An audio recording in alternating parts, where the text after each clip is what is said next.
Hello everyone and welcome to a festive edition of Nerd OD&D.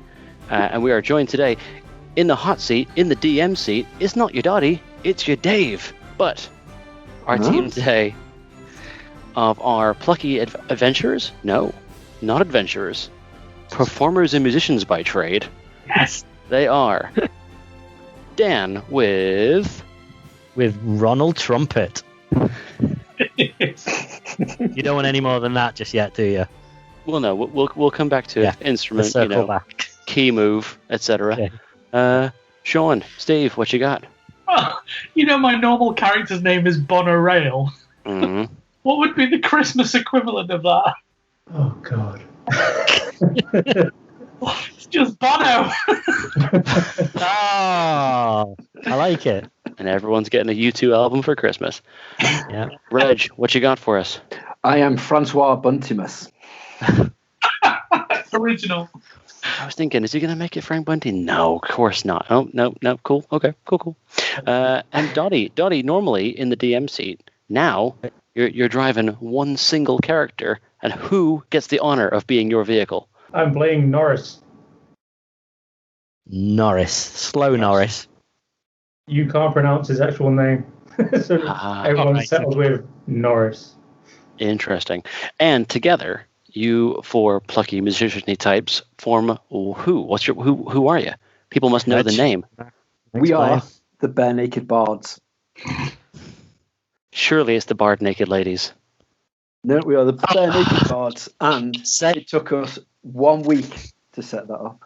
Nice. Oh, God. Very nice. It's all been done before, though, to be fair. See, this is where I'm out of my depth, because I don't know any other Bare Naked Ladies Throw out songs. a call and he answered. Beautiful. And welcome to the first edition of Bare Naked Ladies Pod with the Nerd OD cast. So the Bare Naked Bards. What we find ourselves in the town of Celestine, and it's in the north of Faerun, in a cold and snowy region, but wealthy. Oh, so wealthy. And the Bare Naked Bards have been called forth to perform at the annual winter festival of the Wealthy and Influential Financiers and Underwriters Society, or the Waifus. They've been called here to perform some of their trademark music in front of a group of very wealthy people who are raising money for war orphans or some such. Raising money, it's a bit of a charity fundraiser for the Winter Festival for society. So you have people in pristine white outfits serving platters of exotic foods and drinks, and lots of real posh, wealthy people in this room. But the organizers are big fans of the Bare Naked Bards because the tales of your music have traveled far and wide. So you have been ushered onto the stage, but what do you play? Who's taking what position? Who's doing what? Well, Francois, being the most delightful, devilishly good-looking, and inspirational Birdman, is lead singer. Oh, you're taking lead? Okay, that's fine. solid Birdman up front. I like that. Well, Ronald Trumpet, there's only really one thing he can do. And although that's not true, he's amazing at everything. He's the best. No one is as good as I am at anything. But with my name being Ronald Trumpet, I am full of lots of wind, and hence I'm a wind man. I'm brass specifically, so I play the horn. Nice. Well, Bono likes to do support vocals, and specifically likes to insist on having this one line every year, regardless of how many times they cover the same song. But we'll go later. But yeah, he's proficient in playing the smallest, most tiniest lute you've ever did see, which is comical because he's a good 9-10 foot. So he's like this with a baby guitar, like. So what race is Ronald Trumpet? Ronald Trumpet is I forget. He's a rock gnome. Right. He's a very, very little angry man. Fair play. And Bono? I'm a behemoth bard, but it's also worth pointing out that the lute is magical. As the best lutes often are. Magical lute, yeah. We haven't discovered all the powers yet, but we have found out that one of them is it can self-amp. So it's quite a lot. Useful. I can see that. And last but not least, Doddy, who you bring into this band, and what are they playing? I'm playing Norris, who's 9'9", and he plays the lute. But when he comes on stage, he's dragging this heavy-ass two-handed club, and he just turns it over, and his strings go down. I like it. As a sort of irony thing, do you want to play like sort of support guitar on your big one, and I'll play lead guitar on it? Yeah, pretty much. You get all like the big like solos, like. And Reg, if I had to take a guess that you said Francois was Eric Cocker, right? The Birdman. That's correct. Very nice. That's a say wonderfully diverse band. I like that. Well, you have been brought here because the tales of your music have traveled far and wide. So I'd like everyone to start this game off right with a strong performance check, please, to see if you got the crowd on your side. Okay. Do we? Well, Sorry. +3 for performance, and I rolled a 12, so 15. 15. Yeah, a +4. So let's see what we do. 11 +4, 15. 15. 19 plus 2, 21. Oh no, that's perception. Shit. So 19 plus 6. So. Oh dang! Wow. 5 on performance. Yeah. I mean, that's why he's the front man. 17 from Doddy. So yeah. So overall, it's a solid performance so far. But Francois, he's catching the most eyes because he's putting the music out just so sweet. So before you got here, on this long and cold road to get here to the Waifu's annual festival, where had the Bare Naked Bards come from? Where had the journey begun? Bono is a Goliath bard who plays a magical lute that was his only present that was gifted to him by Santa. But since then, he hasn't received any other presents.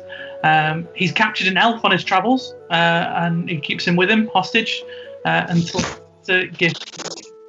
The elf is now his companion and pulls Bono on his makeshift sleigh.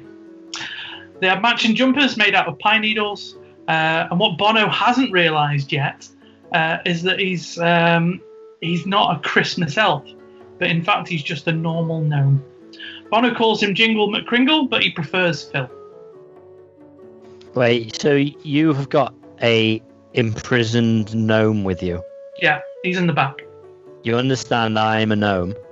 Yep. I don't take kindly to that. You're not having the situation at all. No. Do I not know? Have I not seen him? You do know you're incredibly irked by it, but we just Okay. don't know how to stop. For the band. For the band. For the band. Is it like Stockholm syndrome? Does Phil is he like being with you now, or does he just think he can't get away? I mean, it's become more of a sort of a two-way relationship. He relies on me, I rely on him. Symbiosis. Yeah. Nice. Creepy, weird, but nice. Kind of sweet, but not. Doddy, you are also playing a rather large individual. Yes. Where does he come from? I come from the mountain range nearby, let's say. Local. An item was stolen from me, and I am on a quest to recover it. I ended up on the streets playing my lute. I was taken in by Ebenezer Bruges, who ran a very seedy criminal underground. I befriended him and said, I need to find my lost items, where I met the band playing in one of the nightclubs and joined them.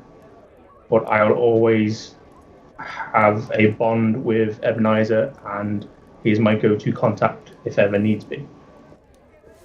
Nice. Incidentally, that's how I joined the band. I didn't talk about that bit.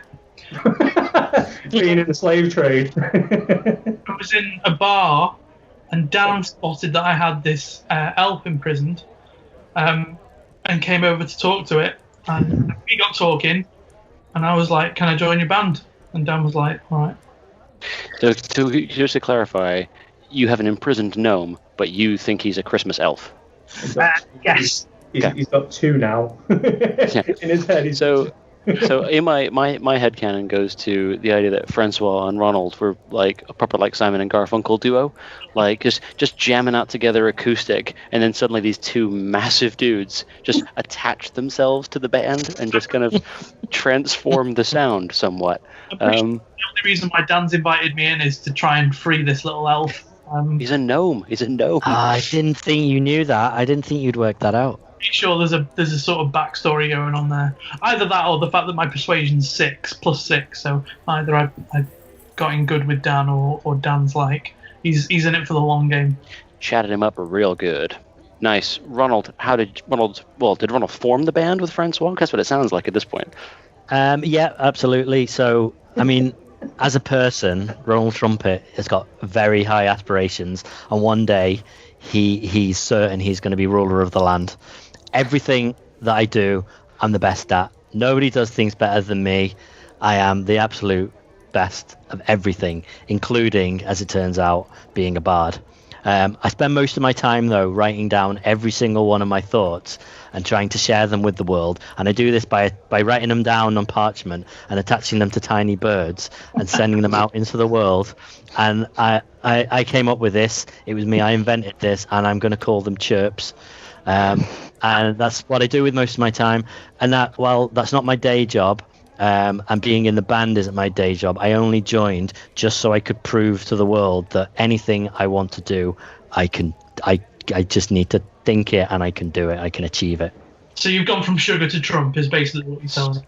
Hey, yeah, I mean, I'm going through Apprentice House. I'm going to do Arnold Schwarzenegger next time. Surely it's the natural progression from sugar to Trump, right?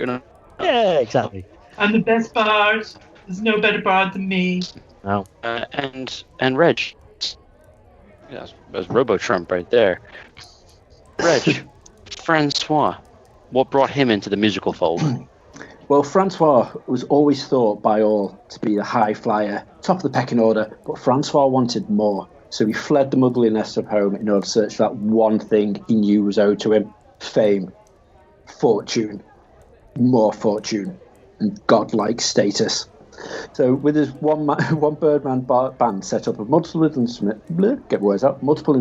and the voice of an angelic pelican being choked to death, he set out on his path. After numerous years of busking on the street to small villages, he finally earned that coin to purchase the donkey ride to the main city. Upon entering that city, he realised that the best spots had been taken up by people who thought they were the best at barding. He knew that certain person wasn't the best at barding, so he challenged him to a bard-off, featuring inspirational mashups of popular tunes along with the observational battle raps. Alas, it was to no avail. Each bard, they had their unique skill. So what could he do? He thought there was only one thing he could do. He begged, he pleaded, and he asked them to join the band, which had never been seen before. And they called themselves the Bare Naked Bards. That is wonderful. However, in my head, early on in your story, got stuck the idea of an angelic pelican being called an angelican, and I now can't get that out of my head. So, Angelica pelican, like Angelica Pickles. No, but angelican, you're ruining my joke. Now you're gonna have to die like Doddy wants to kill you in our other game. I was gonna make it playful and narrative, and now you've ruined my joke. So now everyone's got knives. No, that's not true. That's not true. We're not taking that turn. Not yet. So you're performing. You've come together. You have taken this long journey to come here to this. It's a fairly well-paying gig. I mean, these guys are throwing money around. They don't really know what money's worth, so they are paying good money for your performance tonight.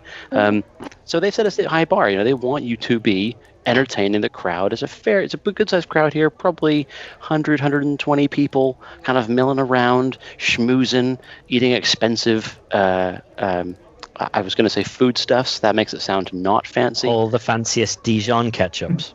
Yes. Dijon everything. ketchup. Everything is Dijon. Pre-wrapped sausages, The pre-wrapped ketchup, bacon.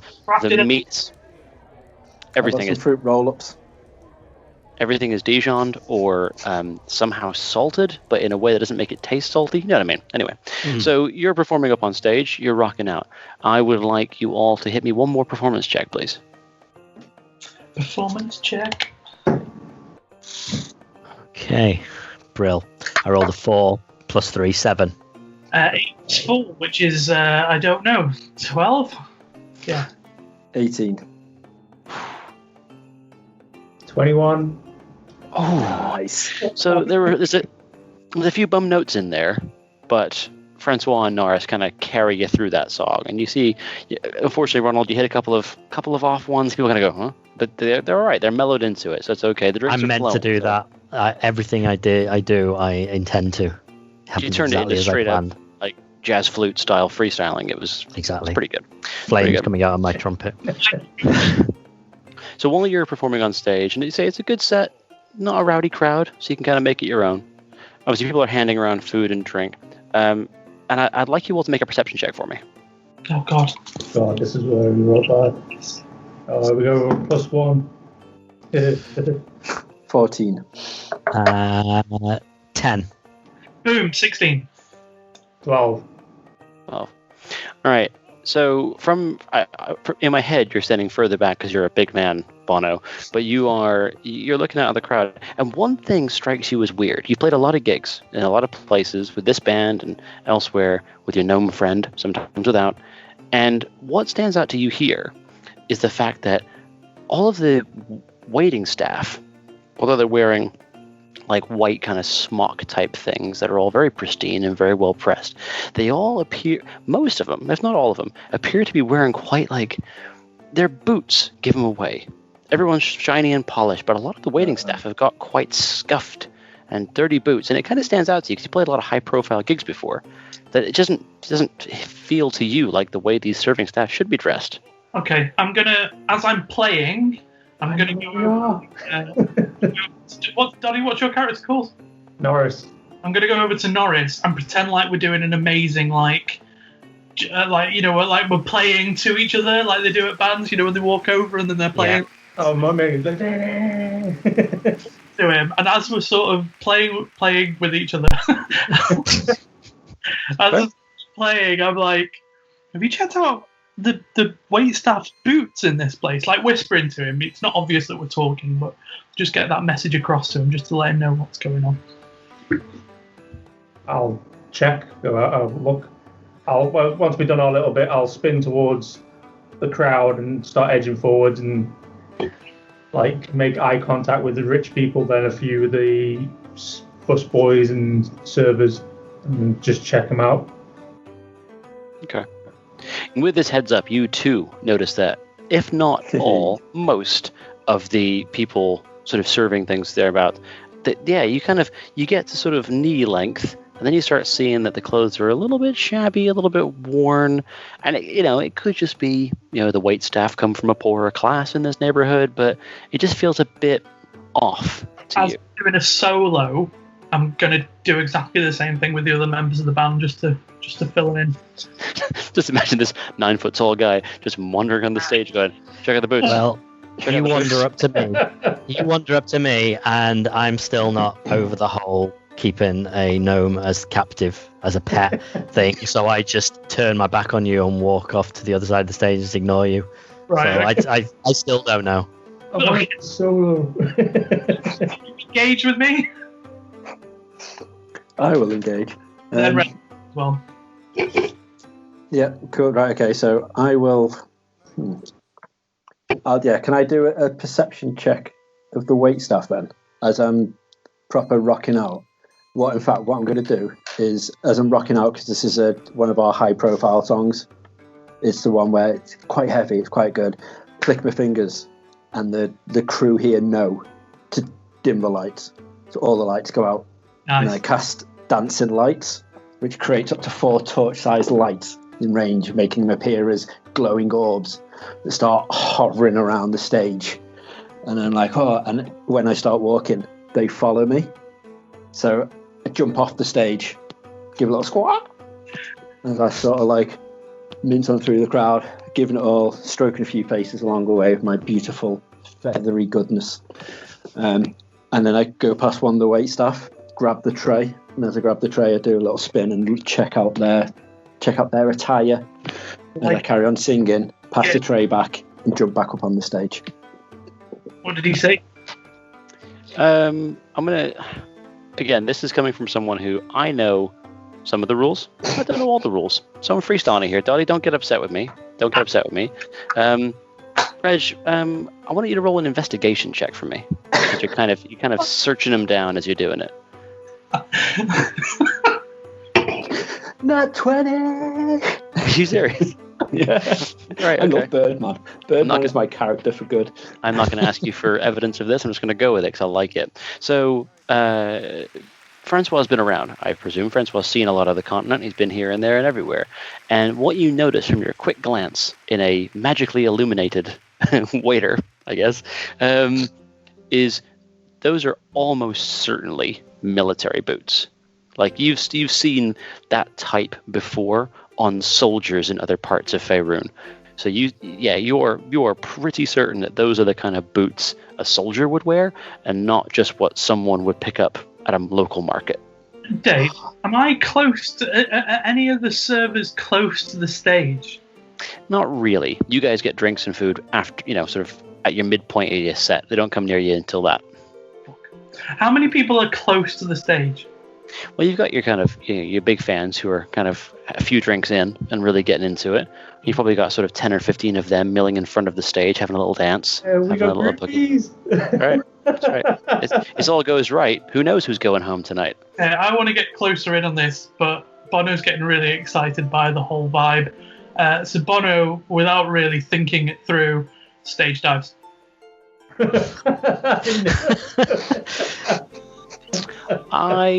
I would like you to make an acrobatics check for me, please. I think the crowd need to roll for blowing. Quite tempted to cast. Roll for initiative.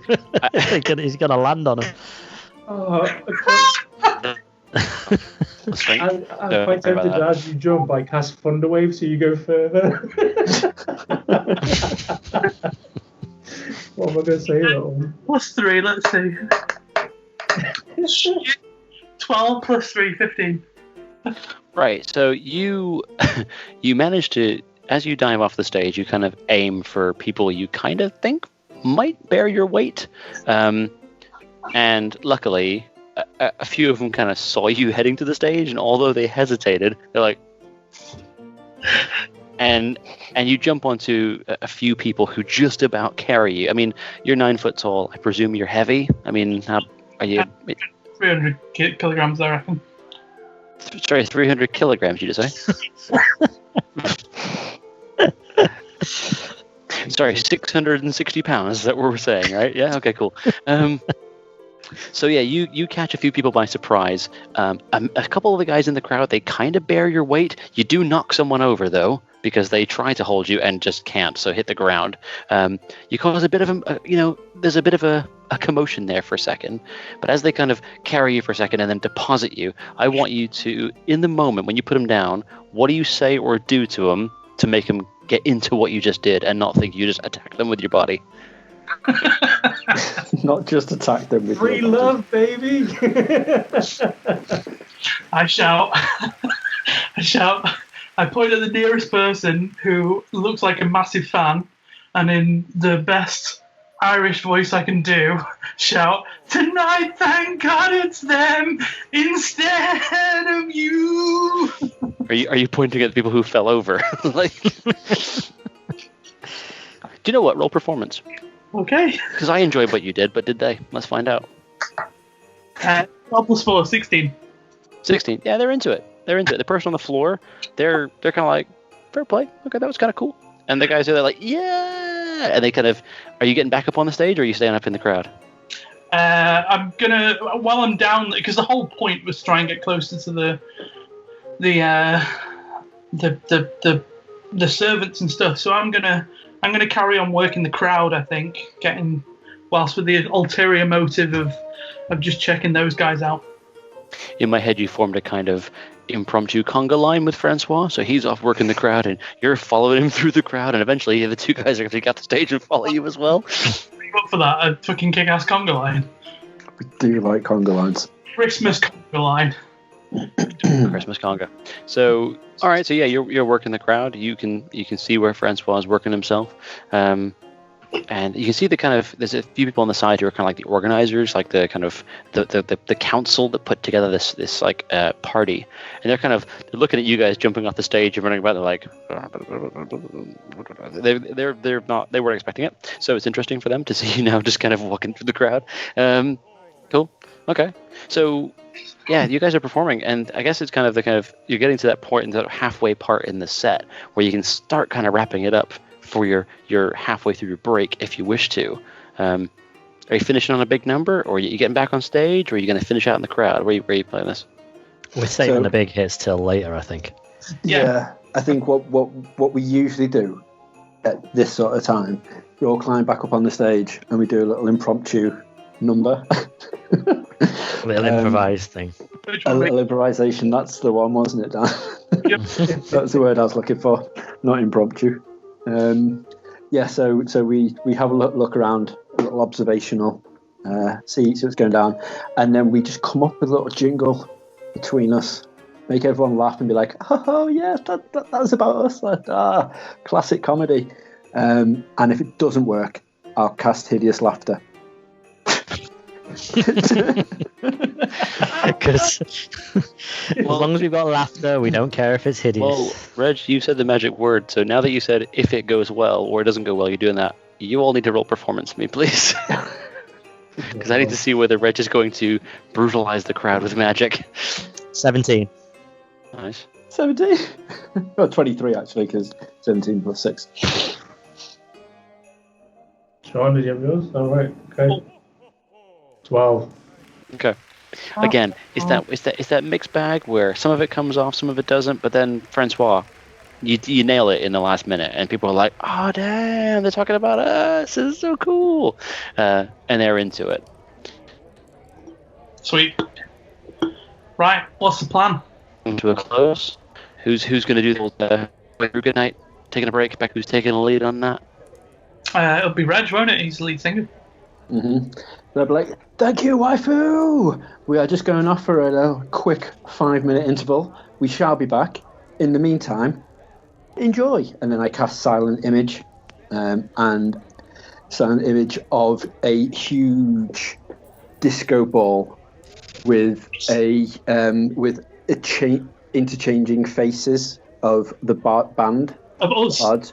Yeah, wow. all with festive hats and attire on, just dancing. We've got quite the budget in this band, haven't we? Magic makes everything cheap. So is that in front of the stage while you guys are there? That's happening. That's in the stage as well. Cool. We're on. So the fire curtain comes down, and it's just in front of that. Mm-hmm. And the crowd goes wild. The crowd love it. The crowd are eating it up, and it helps that they're also on the way with the drinks, so they are loving this. So as their applause sort of swells up, someone who works for that sort of council kind of comes along the side of the stage and kind of ushers you to this sort of side room where food and drink has been laid out for you, and kind of shows you into it if you wish to go that way. Okay, I'm always up for food and drink. Yeah, out of my way, I'm hungry. So as you go into that room, you see it's quite a spread. There's quite a spread out there. Big platter on the crackers. side. Oh, so many crackers. Nice. And you've got a big old punch bowl. You've got open bottles of wine. You've got basically your run of this, effectively your little green room back here that you can sort of have your run of. And they're like, "We'll see you guys back in 20 minutes." Yeah, okay, great. And he leaves. I'll grab the punch bowl and just start drinking.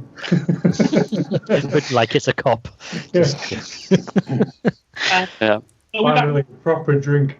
What was that, Sean? Are we backstage? You are backstage. Okay, I'm going to go and find one of those servants, and I'm going to go and give them my drinks order, and I'm going to see how they react to it. Give them our drinks order and see how they react. So you're going to the backstage door? Yeah. Okay. You try it, and the door's locked. What? Guys, the door's locked. Everyone roll perception. 9. 3. I see nothing. 4. 2. So yeah, you guys are just in the room, and Bono tries the door, and it's locked, and that's literally all you know right now. That's it. So Let's go the way we came then. Let's go back onto the stage. that was the door you came through. So basically, you came off the stage through a doorway. Yeah. Lock the door behind us. So we're trapped in a cage. Okay. Someone seems to have locked the door. I'm going to try and smash the door in. Do you knock first? Mm-hmm. Why don't we try and knock it? You might just do it Bang, just so bang, that bang. all the people don't actually try and, come into our room while we're enjoying our break. Instead, we're going straight through, we're being prisoners. I've already thought with my fists and not with my brain. I've already started trying to hammer the door down. Is there a toilet in this room? There is no toilet in this room. Bang, bang, bang. I need the toilet. Let me out. There's going to be a mess in here if you don't open this door. God. And as you're at the door and you're banging your way through, suddenly what you hear is the sound. For anybody in this group who is familiar with any kind of combat, you hear what sounds like the unsheathing of weapons and screams from in the crowd. Is it like one of those? What do they call it? The Wilhelm scream. It is. There is one of those. Within there's a lot of screams, and there's one of those in the background as you get right at the end. I didn't get to do my joke. Damn it. Are we playing a gig at Nakatomi Plaza? Yeah, might be. Imagine. Oh my god. It is. It's Die Hard. But whose estranged wife is outside? I don't know. Oh. The door. You what, sorry? Have we managed to get the door down? Are you actively trying to break the door down now? Yeah. Well, look. Okay, listen. We've got two options here. There's clearly some violence going on out there. We either stay here in the nice, safe, warm room, albeit without a toilet, but we've at least got food. We can hold up in here for at least a day or two, or we can smash our way through, find out what's happening, in the hopes that somehow we're going to save the day. Is that what we're about? Listen, like being pissed on or tight spaces, he's already started trying to smash that door down. Yeah. I feel some similarities here with Bono and Bono. Yeah, I really, really want everyone to know that I'm the person that saved them all. Okay. Not the band. No. Francois. Right. Francois saves everyone, so I'm up for making sure Bono and Norris just smash down this door so I can charge in. Okay. All right. Sean, if you're punching through a massive wooden door, I'm going to want a strength check. All right, here we go. Boom. 18. 18. All right, okay. It's not a thick, heavy door. It's a sturdy one, but nothing particularly special. It's just got one solid bolt in it. And what does it look like? To everyone watching you punch a door, what does it look like when you punch this door through? I'm using the back of both my hands, and I'm just mashing on it like this. You could have gone with the one punch. One punch!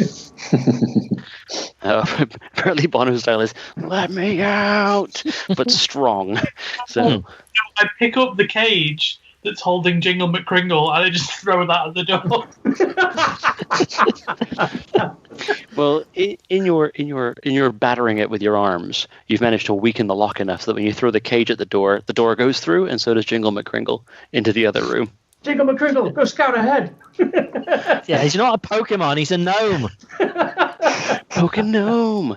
So as the door opens, the cacophony outside gets louder, and you hear the sounds of people shouting. You can't make out exactly what they're saying, but there's lots of shouting. People being sort of hustled around. Just a general kind of sound of stuff and nonsense outside. So what's happening?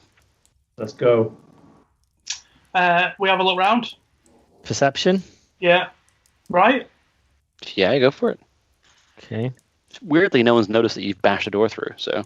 No, I mean, they've got bigger things to worry about. 5. 3. I miss Lord Sugar with his +7 perception or whatever he's got. What was yours, Doddy? 14. 14? No, mine was a 19. 19. So Doddy and Reg, you can see the waiters and serving staff have now drawn weapons of varying types, mostly small blades, the occasional club or blunt weapon in there as well. Dan and Sean, as far as you're concerned, everyone's having a big dance. Looks like a lot of fun. Everyone's just sort of milling around. They're all doing a saber dance. Yeah, a bit of a mosh pit, bit ahead of their time, but that's what it seems like to you. There's a lot of, tussling about, whereas Doddy and Reg, you see that there's actual violence to be had. Blood. It reminds me of that time back in the Black Cat. Oi, you! And I'm going for the first one with a weapon. Fair play. So in amongst this room, say there's about 120-ish people gathered around. That most of them are being kind of funneled over to the side. Hang on. Sorry, carry on. No, go ahead. I was going to say I've had an idea because I've got pretty high persuasion, and also I know that a lot of these people are now our fans. So I'm gonna try screaming as loud as I can with my big burly voice. Think of okay, I'm gonna scream that those guys. I'm gonna be like, "Hey, those servants are setting us up. They're trying to kill us. Everybody, get them now!" I'm gonna try and get the crowd rallied up in this fight. I would like you to make a persuasion roll, please. All right, here we go. Come on, don't let me down. 16 plus 6, 22. All right. So you shout that into the crowd, and you see one guy on the edge of the crowd look to you and go, and moment. and he sort of gives a nod, like he's quite a young guy, very well dressed. One guy, 120 people. One guy. Most of them. That's better than no guys. I mean, there's a couple of guys next to him who have literally pissed their pants because they are terrified of what's going on. This guy, though, because he's 22, this guy's like inspired. He's like, yeah, you know what? I'm gonna fight. And he on, Dave. Sorry? Has he got one of our shirts on? Not yet. You're not got to the merch yet. Merch usually happens at this time or after the gig. So anyway, so he gets inspired by your moment of these guys are coming to get you, which he kind of knew, but he's like, all right, I'm going to fight back, and he charges straight at the nearest guy, and he gets shanked right in the gut. I mean, it's just brutal. It's just. He died. He knew the risk. It's really sad. I mean, he went out like a hero in his mind, but you saw what actually happened, and you've got to live with that now. That's on you. Oh, no, I was just thinking about he knew the risks on that one. He's got them. So, right? as he runs into that guy, and the guy with the knife looks real surprised. He's like, "What the what? Get the guy off my knife." You see one guy who he's torn his white tunic off, and he just looks mean, and he climbs up in the center where there was a big kind of, you see the mask, you know, and they got the big pig full of cash, like that, right? Not a pig, it's a chest.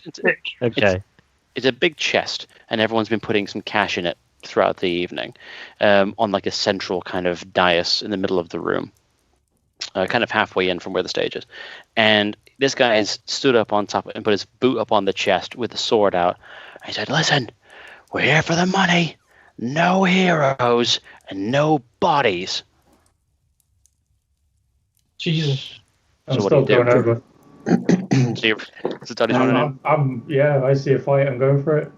I'm going to run over to them with my rapier drawn, and I'm going to try and fuck a guy up. Well, guess what, boys and girls? For the first time this Christmas, roll for initiative. Just while we're... Oh, no, I thought I got another nat 20 then, but it's the complete opposite. It's just the one next to it, which is a 2, so it's 5. 11. Total. 18. While we're waiting for this to go through, is there any... like the lighting in here, are they like torches? Are they candles? Are they like naked flames anywhere, or is it just like how is it lit? So there are torches along the side walls, and there are 3 big chandeliers, kind of one just in front of the stage, one over the central big money chest, and then one further back. And you know that there's at least one person on the payroll here whose job it's been to magically dim and increase the lights in accordance with your requirements for your band, which were we need to have control of pyrotechnics and lighting. So there's at least one minor wizard here who can make the lights go up and down at his command. But they are torches and candles primarily. Okay, so as everyone was, as that guy was charging in and that guy was having his speech, as we're on finished, I know I'm 5, aren't I? I'll have to wait for my turn. It's all right. Go on, I'll wait for my turn to do what I want to do. So Dan, you said 18, right? 18. Yep. Doddy? 9. 9. Sean? 11. Cool. All right, Dan. So you've not charged into this so far, I don't think. So you are kind of in the doorway area, I presume. Mm-hmm. So as you look into this crowd, what you see are a number of these white-jacketed individuals, most of them still wearing them. Only the main guy's kind of torn his off, and I guess, Well, it's good. It's clear who the main guy is. Yeah, like a weird bravado thing. He's like, I'm in charge. But you see there's probably a dozen of these white-shirted guys who have now taken arms. There are a couple of them who are amongst the prisoners who weren't in on the whole job by the same things. So you're in the doorway looking into this crowd. You're up first. What are you doing? Okay. So if my fighting experience has taught me anything, is you cut off the head of the dragon and the body dies. So I think if we get the main dude, the rest of them are just going to fall in line. Okay. So Do we know? What's that? Do we know who the main dude is? Yeah, the guy who's torn his tunic off. Oh, right. Yeah. So I've got a rather appropriate cantrip that I've been dying to use. Rather appropriate for Ronald Trumpet. It's called Vicious Mockery. Okay, and apparently I unleash a string of insults laced with subtle enchantments at a creature I can see within range. If they can hear me, although they don't need to understand me, but they will understand me. Let me see. You must succeed on a wisdom saving throw or take 1d4 psychic damage and have disadvantage on their next turn, on their next attack roll. Sorry. Yeah. So I'm going with that. I'm just gonna blast him with some insults just to get the fight started. Fair play. So 1d4 and I rolled a 4. Tell us what you say, though. We need to know. Okay. I'm not that much into character, and I'm not a nasty person. Listen, you. I'm doing Lord Sugar. Listen, you Hans Gruber wannabe. You get your hands off of our fans and get the HE double hockey sticks out of here. Sounds good. How's that? It's effective because I thought, yeah, I'll roll this. I rolled the 2. It worked. Okay. His wisdom wasn't so good in this case. And you see him kind of look at you in the band, and he goes, "Oh, I'm just doing my best, man." And he kind of just falls in on himself, like sudden crippling doubt is all over him. He's like, That's what I'm good at. Yep. He doubts himself, and he's Okay. He takes 5 anxiety damage. He's taking 4 psychic damage, which I know isn't a lot, but now he rolls disadvantage on his next attack. And he was so sure of himself. He goes boot up on that chest, and he's like, "I'm the boss." And then you did that, and he's like, "Oh, I don't feel so nice." It is And now he's so character. Right. Bono's wading in now, isn't he? Yeah, Bono's up. Just fucking runs at him. Like, Well, there are people in between you and him, so jump Good over. or bad people? a bit of both, mostly bad people. There's a bit of a mix. Well, the percentages there are in favour of bad people, so just plough through them. So I'm like a steam train. I'm like just pushing people out of the way, and I'm like just You might say crash. he's on a Bono rail. Whee. Well, do I get to him? Well, if you're going to charge through the enemies, there's going to be an opportunity attack on you because they're going to swing at you as you try and run past them because they're like ready for a fight. And you go past them like, "Hey," and just take a swipe like, "Hey, fight me." I can get close to them. Can I try and jump over them with acrobatics? Are you implying you're going to run at them full speed and then do some kind of massive forward flip, considering you're 9 foot tall and 600 pounds? I mean, I'm going to say you can try. So don't fat shame me. He's big boned. I know that. Muscle weighs more than fat. He's very dense. Agile. That's the thing. Hey, if you want to try and jump over the nearest combatant to get past the big guy, you roll acrobatics. But I'm going to warn you, if you don't make it, it's going to hurt. Well, let's do this. You ready? I'm ready. 15. 15. So you don't so much jump over someone in a majestic sense as kind of lean forward and push. So you do shove a guy out of the way. He's not going to stab you because he's kind of gone. He saw you take a jump, but you kind of did like more of a hop. So it was kind of like you ran, and then sort of hopped and shoved him, and he's like, "What the?" He's very surprised. So yeah, he doesn't attack you. You don't quite get to the big guy though, because he does slow you down by you pushing into him. So you're close enough, and the next time you'll be able to get to him. But for now, you've not made it, I'm afraid. So sorry. So the guy who you shoved, he's going to take a swing at you because he's like, "What the hell is this guy?" That's fine. I'll take it. He's only got a little dagger anyway, and he rolls 11 against your AC. Well, what's my AC? 13. So he gets shoved off balance. He doesn't know what's going on. He just swings at you wildly, like, "I'm going to stab somebody," and misses. So poor guy. Next up, I forget, Reg or Doddy, who got higher? It's Doddy. You got her. Yeah, I got 5 in total, so I'm the lowest of the low. Oh. I see Bono running in, and I can't have someone taking a big risk than me. So I'm walking down, still playing my lute, and I'll strum out some like Final Fantasy battle chord to give Monorail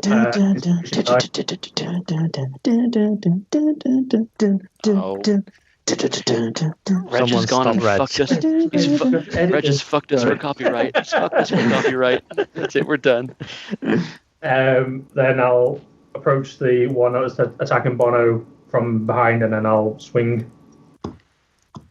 I would like you first of all to roll intimidation, because if a 10-foot tall man was walking toward me blasting out power chords, I would want to know. Oh, teetered a bit. Intimidation. Where are you? 21.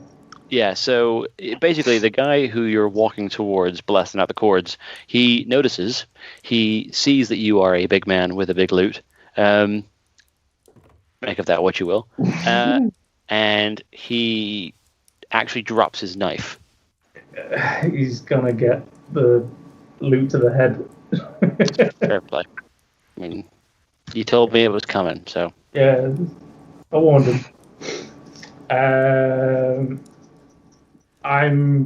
Sean's just been attacked, hasn't he? So I'll gain the advantage being in combat. I mean, if you want to tell me the rules, I guess that's fine. Yeah. That's fine. Once a DM, always a DM. Yeah, go for it. I can either pick 17 or 17. So. 17 sounds pretty good. I mean, it's a hit either way, so you can take it. XG 21. Yeah, that's a hit. Is that right? Oh no, D8. Sorry. It's club. 7, 8, 9. 9 points of damage. Okay. So you bring the club down on him hard. And what does it look like for this poor guy? Because unfortunately, he ain't getting up from this. So how'd you hit him? I'm walking up playing. He drops the knife and goes, "Ah!" And then I just spin the club round so the chords are facing me. And I swing and go, "Ho, ho, ho. Now I have a punch bowl." Brilliant. So you hit him so hard that this was indeed his last Christmas. So much for that guy. Nice. I can't believe I managed to avoid it. So Why are we waving at Ash? You just going. He's got whammed. Yeah, he got whammed pretty hard. So yeah, that guy is stone cold gone. Reg, Don't have an inspiration dice, by the way. Nice. I come strutting in to the into the arena, have a look around. How many people are in front of the main guy? You say? Between you and the main guy, there's a couple more of the white-robed combatants, if you will, and a few of the guests who are being kind of ushered over into this crowd, where there's a couple of other guys who are kind of shaking them down, emptying their pockets and all that kind of stuff. And where the main guy is he near? Is he in the smack bang centre of the room, or is he towards nearest one of the sort of the walls? The maybe right in the middle on the central dais. Okay, I'm going to have a little scope around. Can I see the nearest torch to him? How far away is he to the nearest torch? In fact, can I have the one that's him and the bad guys between him and me? So if you imagine this room is basically a big, it's like a big, I'm going to say a village hall. Doesn't really sell it. It's fancier than that, but a big rectangular room. So along each wall, you've got torches, and then you've got those big chandeliers. So he's directly underneath a big chandelier covered in candles and that kind of stuff. Cool. I'll use that. That's cool. So I'm going to look at that.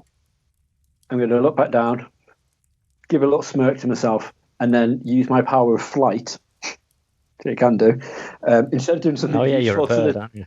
instead of doing something useful like using the talons to cut the chandelier, I'm just going to actually just fly and land in between the groupie bad guys and the main guy and be like, whoa, I am here. Let's get this started, and cast pyrotechnics on the chandelier and just create fireworks. Nice.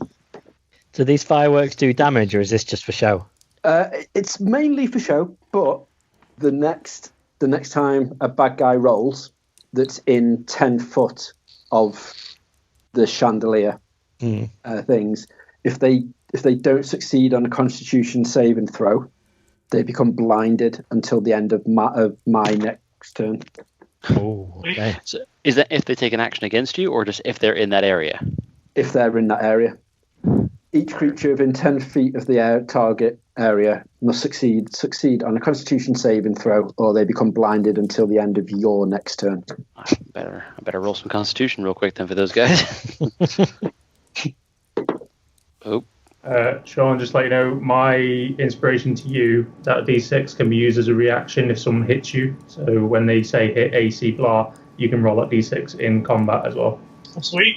Nice. There were two guys near you, and then the main guy. One of the two guys, you see him sort of falls to the ground, clutching his eyes, not having a great time, basically. So, but you look pretty cool either way. It's the lead guy isn't doing that. By the light. Lead guy isn't blinded, but he is still muttering to himself like, oh, the guy over there is mean to me, and now I got a giant bird man being mean to me, and it's almost, I was in charge a minute ago, I don't know what's going on. So he's not having a great time. So you've got the guy next to you, the one guy, Reg, who hasn't fallen to the floor. He's going to have a go at the Birdman. I also was hoping you were going to refer to it as giving a bird smirk. I don't know why. I just feel like you need to put bird in front of everything. It makes me feel quite nice. Yeah. Bird smirk. And this guy's going to take a little swipe at you with his dagger, and he's going to roll a 12 against your AC. That is my AC.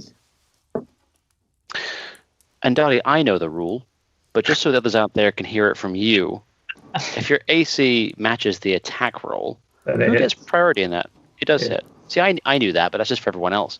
So it's a little shank at you. But it's literally 2 damage. I rolled the dice. It's literally 2 damage. So it's a little nick on one of your wings. All right, I was going to say, could I do cutting words in a reaction? Can I do a reaction to a attack of opportunity, or is that not possible? Well, this was his turn. So it's if you've got a reaction to his attack, then yeah. Yes. Okay, so cutting words. As a reaction when a creature you see within 60 foot makes an attack roll on you, ability check or damage roll, you can expend 1 use of bardic inspiration, roll the die and subtract the number of the creature's roll. You can do so after the roll, before knowing the result. So I think that means if I roll the dice for the D6, I can take that off that attack to hurt me. That's on me. If I knew you were doing that, I wouldn't have told you the number. So yeah, go for it. Roll your D6.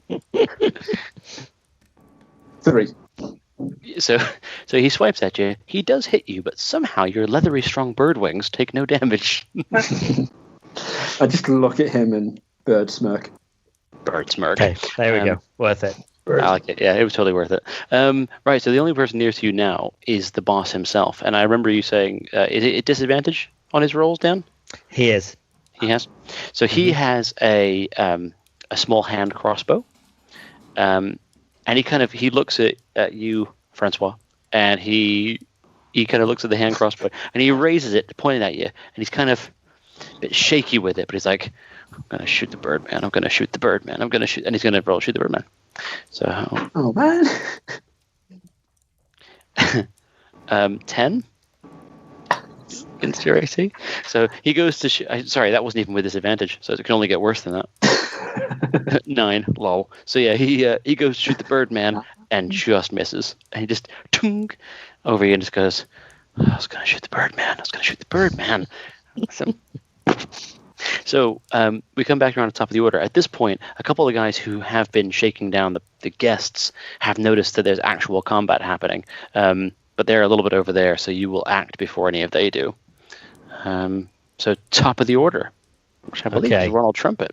And again. So is the room kind of evenly split now? They've got all the concert goers like ushered off to one side of the room, and then all the bad guys are on the other side, sort of. So from where you're standing, obviously staring out into the sort of the wider part of the room, you've got the majority, well, pretty much all the guests kind of in a cluster over on the left-hand side. Yeah. There's a few of the armed men kind of corralling them in on the edges, and then you've got a couple of guys in between you and the big bad who's standing at the. Well, I say big bad. How far away is he? Is he more than 15 foot away from me? You haven't run into that room, have you? You cast your spell from where you were. I was sort of in the doorway, yeah. Yeah, so he's more than 15 feet from you. Okay, can I move to within 15 foot of him and then do a move? Yeah, and then do a spell? What's your movement? Is it 30 feet? Where do I see that? Sorry. You've got right above your AC. Oh, walking speed, 25. 25. So yeah, you can get to just about within 15 feet of him if you go full distance. Okay, good. So facing him with people who are the people who are being held captive behind me. So none of them in front of me. It's very important. I'm then going to use second level spell Thunder Wave, which. Okay, so a wave of thunderous force sweeps out from me. Each creature in a 15-foot cube originating from me must make a Constitution saving throw. On a failed save, a creature takes it's supposed to be 2d8 because it's second level. They take 3d8 thunder damage. If they get a successful save, then they take half the damage. I love Thunder Wave. It's an excellent spell. It sounds amazing. Francois and Norris, remind me where you are in relation to the big bad you're really middle. Close. I'm going to take my first set of damage from a team member. Yeah, no, so I better not do that. It's fine, go on. Go for it. I can take it. I'm behind Bono. Bono is ahead of me because I stood behind. That's true. It's only Francois that landed right in front of the main guy, wasn't it? Yeah, there's a lot of damage. 3d8. That could potentially be like 24 damage, right? Yeah, that's my difference. No, don't do that. You could kill everyone in the middle of the room. I haven't really got much else though. What does effectively with that you could hit the two guys and Bono and Francois and the main guy effectively if you did cast that right. Okay, yeah, I forgot that there was other people for friendly fire. Other than that, I've got my horn. The thing is, though, if you kill them, I only take half damage. If I'm successful at the Constitution saving throw. Okay, my but if you don't, is you can literally wipe out half my band. Well, Dan, just give one of your inspirations. What's that? It's a bonus action, Bardic Inspiration. You give them a D6 on attack roll, saving throws, and something else. Yes. Okay. Yes, you do. You can use it a number of times equal to your charisma bonus. Okay. Again, Doddy, thank you for that. I knew that. I'm really pleased that you said that for our listeners. Right. Thank you for that. So Appreciate that. I've got +2 charisma bonus, so I could give that to who's there. We've got Francois and Bono. Is that it? Would be in the range. And Bono. Okay, so can I give that to both of them? And then let's go for this. Oh, okay. Well, Bono, you've already got one, haven't you? You haven't used yours yet. Yeah, Bono's already got his from yours, Doddy, so yeah. I'm not entirely understanding this, but let's just be completely clear on it. So you guys have both inspiration, and then you roll. Okay, So you've got a good chance that you can avoid any damage, right? Yeah, Yes. you get half damage. Okay. Half half. damage, yeah. Because Thunderwave Okay. will always hit. So All right. So I'm rolling. Do you know what? Let's not do second level. I'm just doing first level. So we'll have two. Second level, wipe them out. Wipe Okay. them All out. right. Fine. All right. I've rolled. I don't know why I'm saying this. My constitution's only +2. Right. So I've rolled a 6, a 7, and an 8. So 21. That's 21 points. So Reg and Sean, We you both need to make round down, right?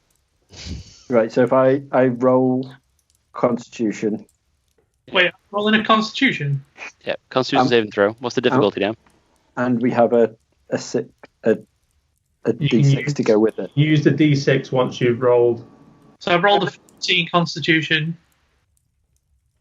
Yeah, what's the target, Dan? Because it's your. What is that? What 8 is plus your proficiency plus your modifier. So Constitution modifier? That'd be charisma, Mike? I think, wouldn't it? Charisma. Charisma. It says I've got 15. Jesus, okay. So +2. So Okay, your seven. DC is 12. 8. So 8 plus we your need to. proficiency. Yeah, Plus so you need to roll 12 or more to take half damage. Okay. Right. Cool. Oh, and they get plus. Where's this? Let me roll a 6 as well. 'Cause Anything else over here? that's literally going to be life or death. Well, You told me to do this. so I rolled 13. 14, so does that mean I'm safe? 13. I'm safe. You take half damage. You're both Half taking damage. 10 points of damage here. I'm sorry. That's fine. As long as you wipe out the bad guys, that's the most important thing. Yeah. Hang on, can I not roll that 6 as well? You've succeeded. You've succeeded, but succeeded, you you just still take take half half damage. Oh, right. Mhm. So we take 10 Yeah. instead of 21. So, as I do Thunderwave, I pull out my bagpipes, which I have, and I play Thunderstruck by AC/DC for the Thunderwave, and it's Nice. like, and then If you'd have told me As that it before, hits I'd everyone. have sorry more guys. damage on top of that. Just for the sheer wow factor. Right, so I think Thunderwave also does some force, doesn't it? It also pushes or throws Does. people away, doesn't it? Anyone who it hits successfully 10 foot away, and it also pushes anything that's not secured 10 foot away. So any objects, so Oh, speakers, God, like tables and tables, no, chandeliers are attached. They're all right. It's a thunderous boom, apparently. The chest full of coins isn't attached to the floor, however, so you may have shifted that a bit. So That's good. That's So- going to cause a commotion. that's true. Sean and Reg, you both take 10 points of damage. Thanks for The that. two guys who are one who was on the ground going, "My eyes, my beautiful eyes," he gets thrown across the room Vaporized. and he ain't so good no more. And the guy that was standing is no longer standing because he was thrown across the room to crash through a table. Very messy, also very much done for the day. And your the big bad standing in the middle, although he isn't thrown across the room, he does lose his balance as the chest he was positioning himself on is thrown off of the dais and hits the ground, spilling cash and coins around it, and he falls down next to it, having taken a chunk of damage too. So, fairly effective at clearing out the middle of the field. Okay. Oof. good work. Only a chunk of damage. I'm still running at that guy with every intention to shank him. Okay, well, bear in mind he's moved 10 foot further back now as well. Yeah, but so did I. Oh, that's true. That's true. So you can still get to him. So he's basically sprawled out the crowd, going, "Why does this guy be so mean to me?" And I don't know, I just want to get paid. I don't know what's the big problem. So I'll deal with Dan later. Right. Okay, so hit DC. 20. yeah, that's a hit. That's a hit. D8 plus 2, 6 points of damage. Okay. So what are you hitting him with? With my rapier, I'm just going mad at him. I'm just like taking shot. There's a guy on the floor. He's like, "Stack." So yeah, he takes that damage because he's just on the ground going, ah. Quick question. Yeah. Because of the fact that I've got Jingle McCringle's so trained, can I get him out? He's in a cage and he's by the door because you threw him through the door, so he's not close enough to you. I don't think he's in a position to fight. You'd be there like, No. Don't worry, I am well aware of where Jingle McCringle is during this fight. So, okay. Rage in a minute, Dan. So there's two of the guys who were guarding the captives over at the side, who are now heading over to you because they realize that they suddenly are on the losing side of this and actually want to try and help out a bit. So one comes running towards you, Dan, because you're on that side closest to where they are, and takes a swipe at you. Okay. And it's a 13. AC 12. Only a dagger, and it is only 3 points of damage. I So mean, it's just a...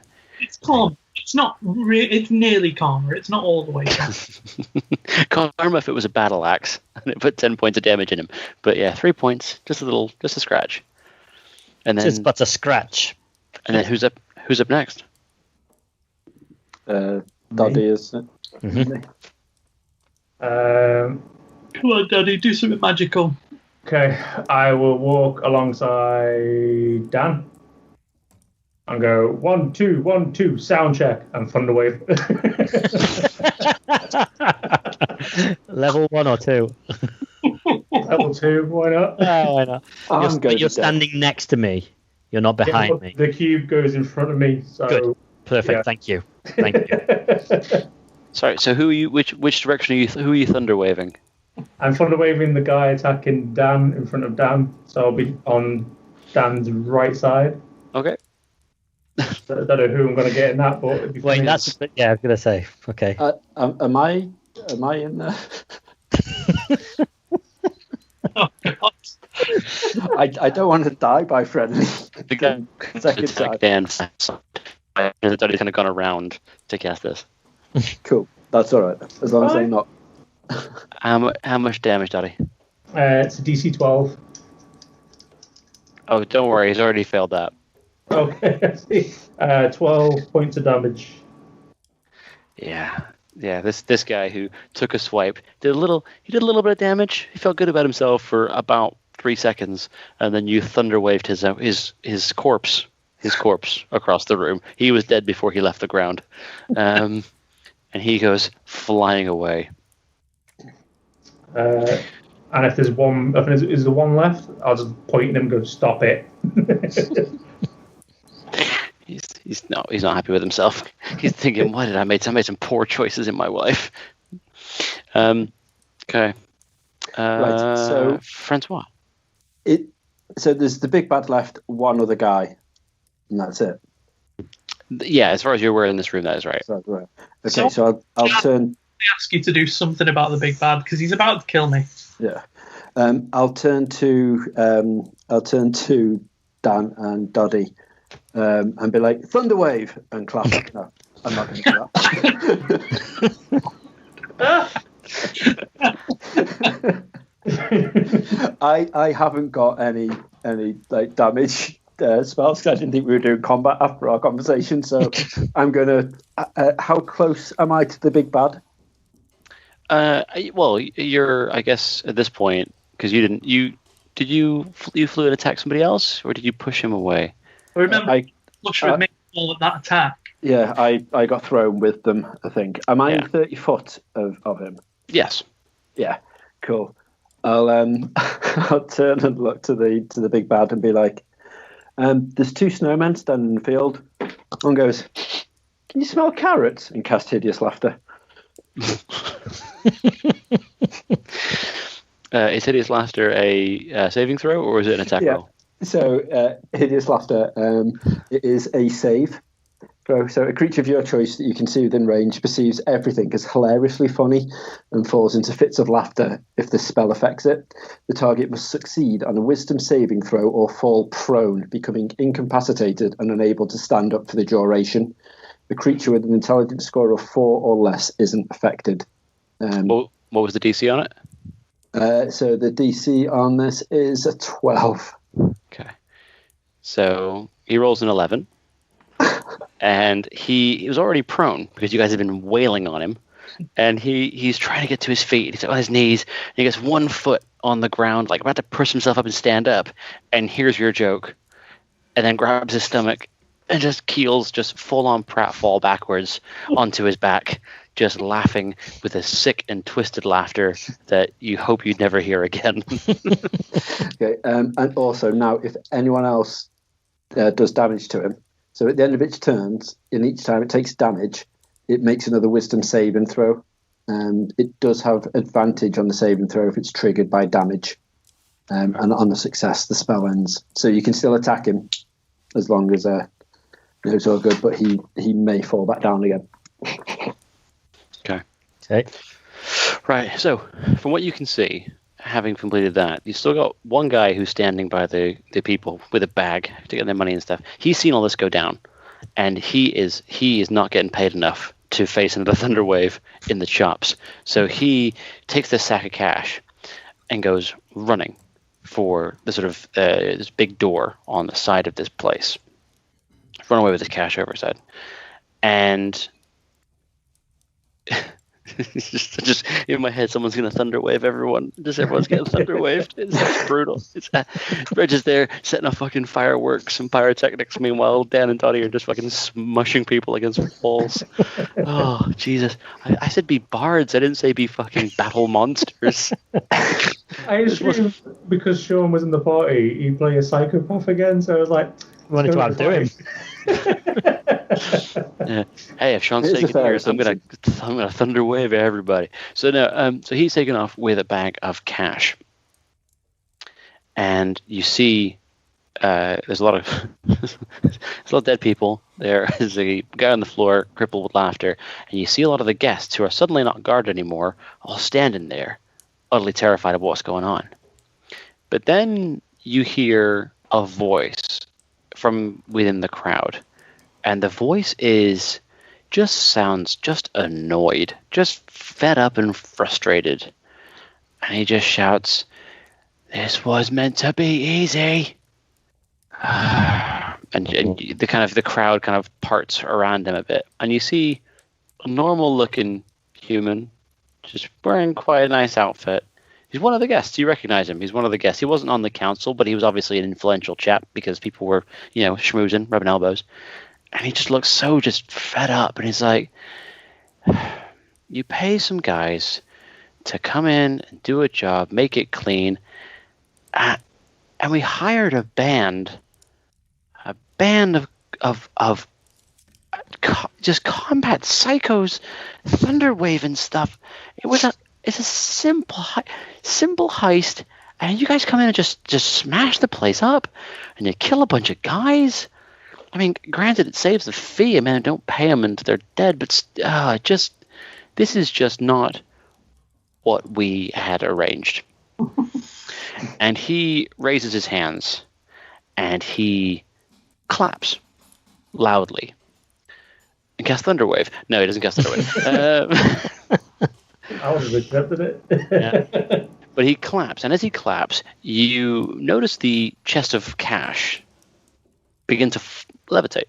It sort of picks up off the floor. Most of the money is still inside of it, and it begins floating towards the door. And he just steps forward, and he's like, I didn't want it to come to this. I don't like to get my hands dirty. Look at me. But I'm taking this money. I'm not having some podunk folk music, loot picking, trumpet. I'm not having you come in and ruin a plan that's taken a year to put together with an untraceable crew and a huge pot of cash, and you've just ruined it. And we're going now. And I'm just, gonna have to move. Gonna have to get a new identity. You've ruined it. And he claps again, louder this time. And a bunch of guys come running in through that door as the chest floats through it, out of it. And we're going to go back into initiative order as this guy is making a way to the door. And a few guys are coming in with their swords drawn at you. Right, I've got a plan. Right, where's my initiative? There it is. Come on. Oh no, are we keeping same order? Well, we can re-roll initiative because combat did stop periodically after you merged. That would be with good guys. because I don't want to go first. 10. Oh, come on. I rolled a 1, which gives me +3, 4. That one. I rolled a 5 again. Doddy? Doddy, Sean, Reg, Dan. Yep. Okay. Well, there are 4 men who have run in, similar kind of get up to the guys that were here before, but look a bit. They wouldn't have passed as fancy waiters in an event like this. These are actual, definite grunt mercenaries. Like these guys have seen fights all over before, and they come in at you. And although they're running in, Dottie, you will get the first action here. What is that guy wearing? The guy who did the talking. Yeah. Very fine robes. Anything metallic? He's got some jewelry, some rings, maybe a kind of a nice like chain, like a mayor would wear in the modern world, but it's just kind of standard in posh Faerun society. I know a ring is a bitch to get off at the best of times. I will go. Excuse me, can I interrupt you for a minute? And then cast heat metal on the ring. Jesus. Just going to stop him clapping. Give us some flavor. You're heating that ring. What happens? Choose a manufactured metal object such as metal suits, metal that you can see from range. You can choose the object to glow red hot. Any creature in physical contact with the object takes 2d8 fire damage when you cast a spell. Jesus. Well, it's fair to say he's in contact with the item, so 2d8 sounds about right. I can use that as a bonus action as long as he's wearing it on my next turn to do it again. 7 points of fire damage. So you see he's making his way out the door quite hurriedly, and you see him kind of look at his hand and be like, and he looks at you because you shouted across to him, and he's like, and he holds up kind of a middle finger whilst clutching his hand in utter agony as he sort of just kind of sweating profusely and still making his way for the door. But you see him kind of for a split second, you think, is he going to cut his finger off? Like he's like looking at like, but he doesn't, and he heads outside, and it's like Raiders of the Lost Ark. As he gets just outside of the door, he plunges it into some snow. It's steam coming off his hand. That's fine. Sean's up. So I quietly and discreetly walk over to Jingle McCringle. Okay. He's in a cage. I He's pissed. I open the cage. I hand him my magic loot, which is glowing at this point. And I say to him, it was you all along. You was the chosen one. You're a wizard, Jingle. So Jingle, he climbs out of the cage. Bit shaken up. You did throw him through a door. I think it's fair to say it's not his best day ever. He takes the glowing loot, looks at it, looks at you. There's a moment. A connection. Well, you think you know what he's thinking. As he turns and walks back into the green room and gets himself a plate of food. And puts the loot down gently on the floor. Shuts the door behind him. Just starts plating up and having a snack. He was supposed to run over to the guy with the loot, and there was supposed to be this big finale explosion of like. Wait, did you give Jingle McCringle a bomb? Was your magic loot a suicide bomb? Because that is not cool. That's not cool. Deep down, Jingle could sense that and was not happy about it. Jesus. But he's plating up. He does not care for your shenanigans right now. He has got a bad headache.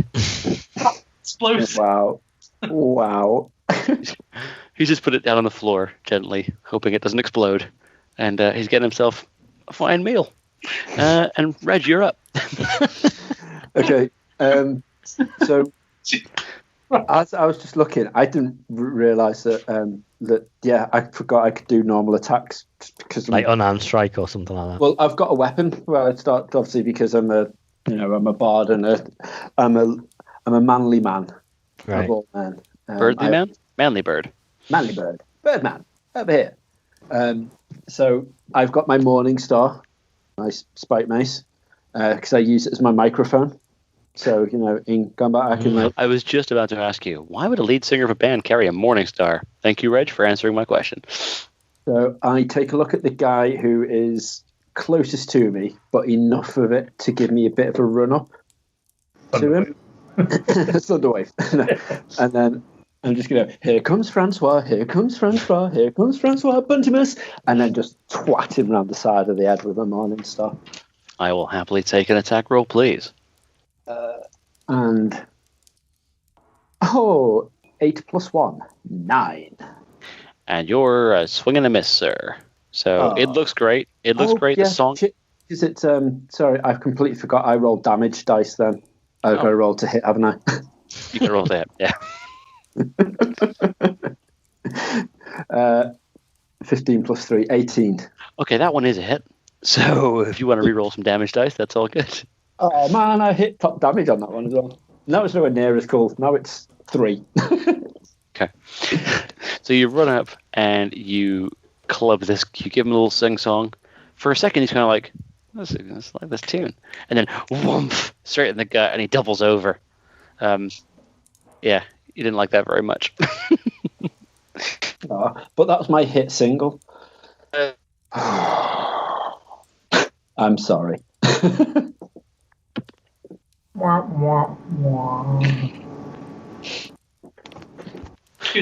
You're up, Dan.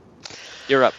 All right. Well, the plan that I had has kind of been steamrolled. I was gonna use the commotion to slyly go over to my fellow gnome and free him. I was gonna let him out, but I don't need to now. He's getting fed. He's fine. He is. He's quite happy there. I'm thinking of joining him, but at the same time, don't know. Our fans demand our attention. So let me see. I think I'm going to take a swipe at the main guy with my shawm because that looks pretty sturdy. Main guy's made it through the door, so you have okay. Other guys are in your way. Okay, let's just take on whoever's closest. Okay. Right. Generic thug number 3. Yes, that's the one. So, what do I roll on this? What are you hitting him with? My shawm. The hell's a shawm? It's like a big, long, big chunky flute type thing. Yeah. Almost like an oboe. That's a straight up melee attack. So, what's that? Dexterity plus.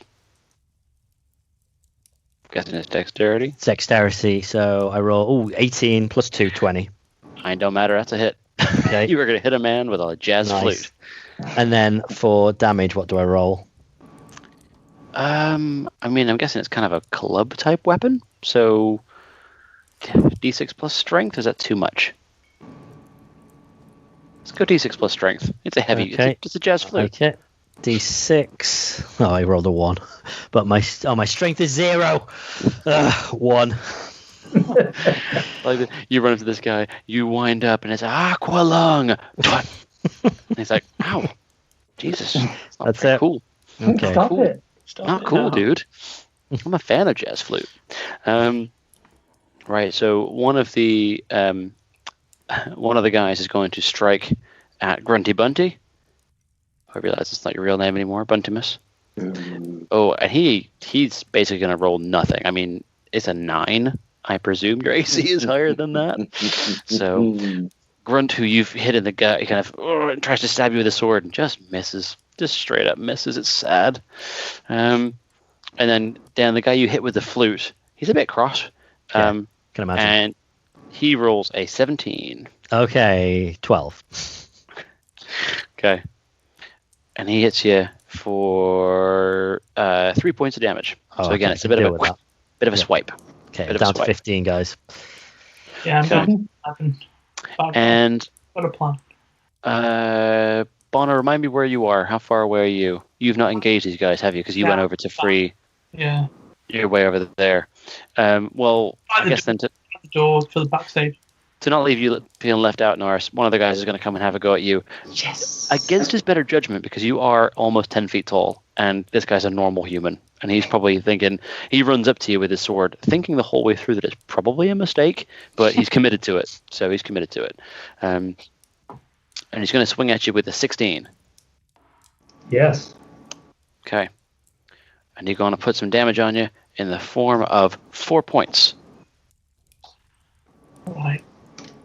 Just giving you little scratches, little nicks and cuts. That's fine. Nothing serious. The fourth man who came charging through the door has backed back out of the door to follow his boss. So now I've only got the 3 in the room currently. And we are back at the top of the order. I can see the boss from where I am. The boss is outside. He's gone through the door. He's gone out into the snow. So he's not in sight because he's gone out and around a corner. Okay. I'll hit this guy. I'll try to.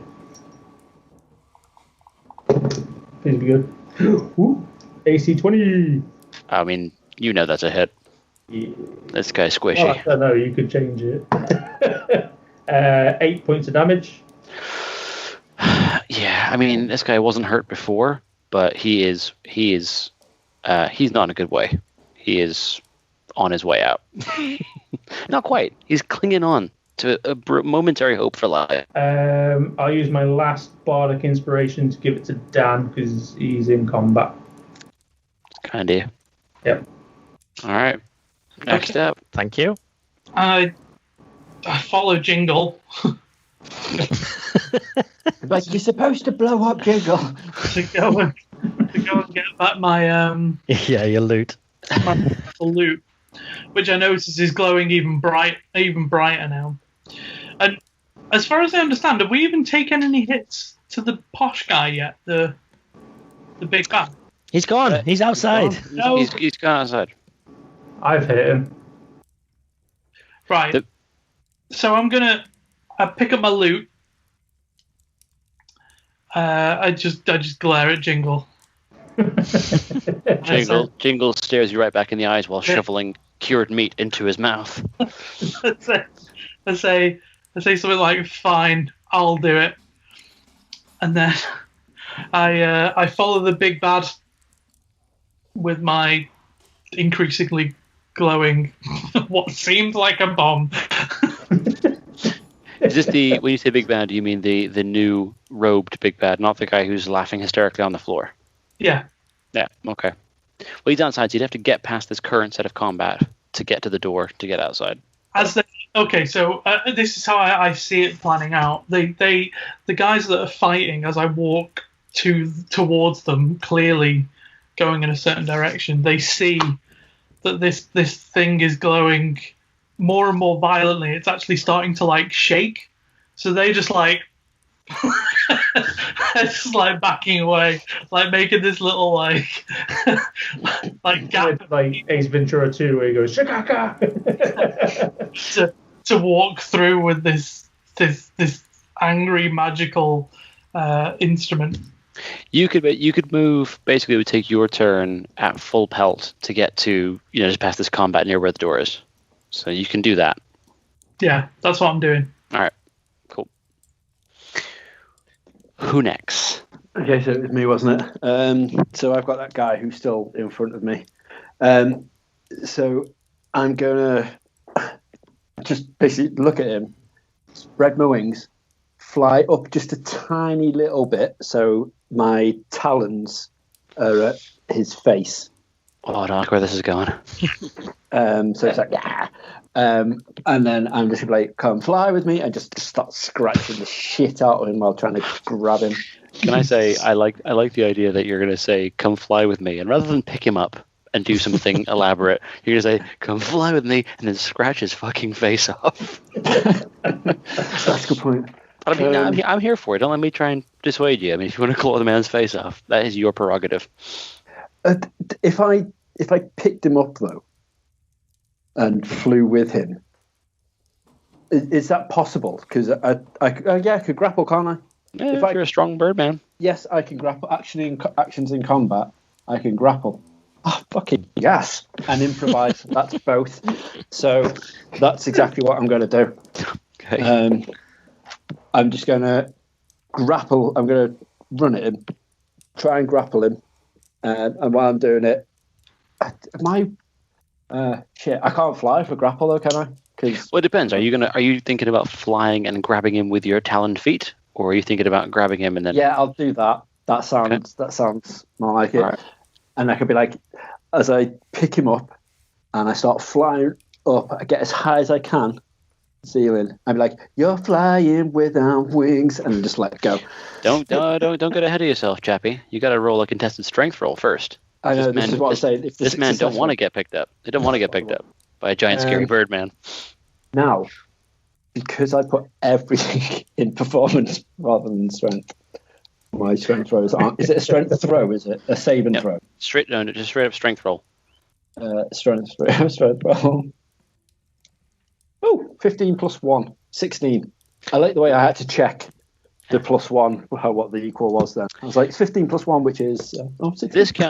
This guy put in an effort, but I let him down because I rolled a 5. So you pick him up by the shoulders. He is instantly panicked because he knows you're about to fly him up into the ceiling. And then is he dropping him? Yeah, that's the plan. If I pick him up, I can flick it. How far did I move to get to him? Not your full movement, because you weren't that far away from him. So if I can find the set of stairs or something that it's just going to be really painful for him to land on instead of the ground, just like on a chair or some stairs. So this is one. It's one flat, one level. So there's no staircase that you're aware of. But let's say, I mean, your movement rate's what? Is your but you could drop him on the edge of the stage. That's pretty savage. On the edge of the stage. That's my plan. Well, your Bono, your movement rate 40. Stage dive.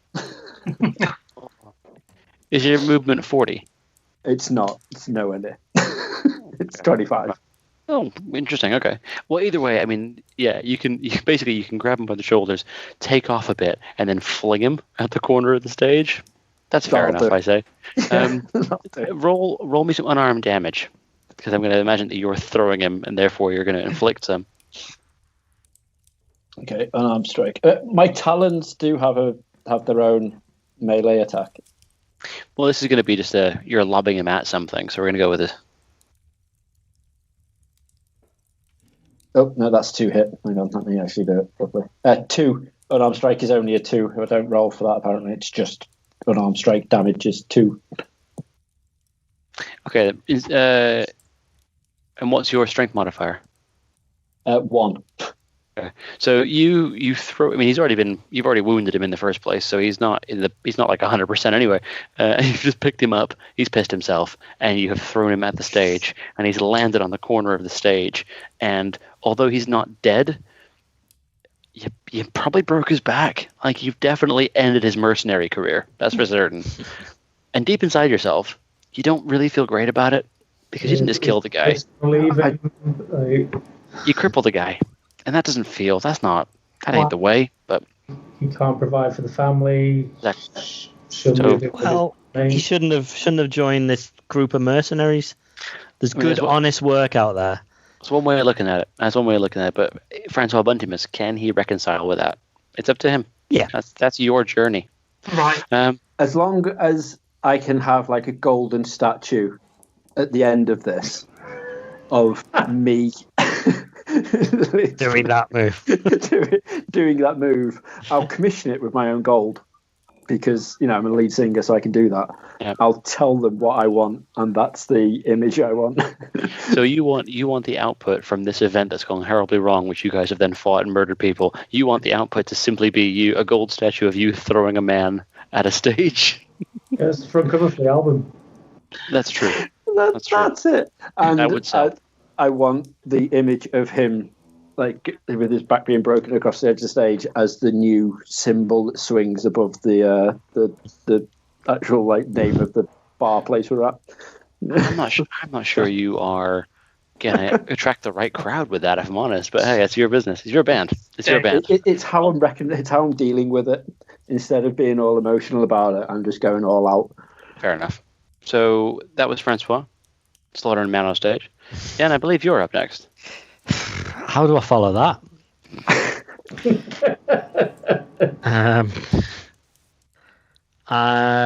Again, I don't feel like I've got that much to offer this battle. Oh god, I'm going to get thunderwaved again. No, that's what I'm trying to avoid. If in doubt, Thunderwave. At least, well, at the current state of, so you've got one guy who's just about dead at Doddy's feet. You've got one guy who's not yet dead, and one guy who ran out after his boss into the snow. Okay, I mean the person who's almost dead, he's not gonna attack again, is he? He's in a bad way. Exactly. We've got the guy who's crippled, but I mean, all I've got. There's no point in me doing a thunder wave because there's literally one guy, and I'm gonna probably hurt my band as much as I hurt that one guy. Again. Yeah, all I've really got is musical instruments. I didn't bring any weapons because I didn't know we were going to be fighting. Well, it's up to you. I'm just gonna try. I'm gonna intimidate that last guy into giving up. He just saw what happened to his mate. He saw that he just had his spine snapped by some gigantic Birdman. Birdman. Yep. I think at this point he's probably quaking in his boots. And then this gnome walks up to him and rolls a 16 plus 4, a 20 on intimidation, and says, I think you might want to reconsider your life choices here, sir. He looks at you. He listens to your words. He looks at the man at Doddy's feet who's bloodied and bruised. He looks at the man who's got a broken back. And he looks at his boss who's crippled in laughter over in the center, just rolling around having the time of his life, or so it would seem. And he kind of just puts his sword on the ground and just goes to join the elf. Grabs a plate of meat. He just walks over. He just sits on the dais and just like puts his hands on his lap and just like, I will wait here. It'd be funny if he walked into the crowd and went, do you want to dance? He's just going to sit there and wait for whatever justice happens, but hopefully it won't wind up with him being murdered. So as far as you can see, for this minute, combat is over. But what you then see, the commotion from the crowd of prisoners who are no longer prisoners, they all kind of go and look at the center and see the man laughing and see the dais, and one of them goes, the War Orphan Fund! Oh, no. And one of the committee members, one of the weakest, wettest members of the committee, runs up to you, Doddy, because you're closest, and he's about half your height. And he's like, please, you have to get the money back. You have to. We need it for the orphans. I imagine he's just got hold of me. I'm just like, yes, I understand, as I'm walking, but he's holding on, and he's dragging me. The orphans! Okay, come on, guys. So we run out the door. Francois, I think you need to take an aerial view to be able to hopefully see where they've got to. Has anybody got dark vision in this group? 60-foot dark vision. Excellent. Those with dark vision can see, speeding away in the snow is a sleigh being pulled by hoofed animals. And on the back of the sleigh is a chest. And in front of it, you can see the one mercenary who decided to not fight you and the robed man smacking away, trying to ride this sleigh out of town. Guys. Have you got animal? I've got a sleigh. Part of my backstory. I've also got a sleigh because it's a Christmas special, so I was like, we're definitely going to need a sleigh. I've got a punch ball. I go back and grab Jingle because Jingle rides my sleigh. Okay. I hook to the sleigh and I say, follow that other sleigh. And also, out of interest, Doddy, you probably might be able to help maybe a bit more with this one. Skywrite. Wow. Well, okay, Dave. DM over here. It's all right, sorry, Dave. It's just because No, it's fine, Reg. It's fine. You ask your question. It's fine. Dave, the spell Skywrite. Mhm. It says you cause up to 10 words to form in a part of the sky you can see. The words appear to be made of cloud and remain in place for the spell's duration. The words dissipate when the spell ends. However, a strong wind can dispense the cloud and end the spell early. What is the point in that spell? Does it? Oh. If I write and say, "Stop fucking running," will they go, "Oh, that's a stop. We better stop running," or is it just for show? I mean, given what the rest of your spells do, Reg, I think it's pretty much just for show. Cool. It's just because it's a level 2.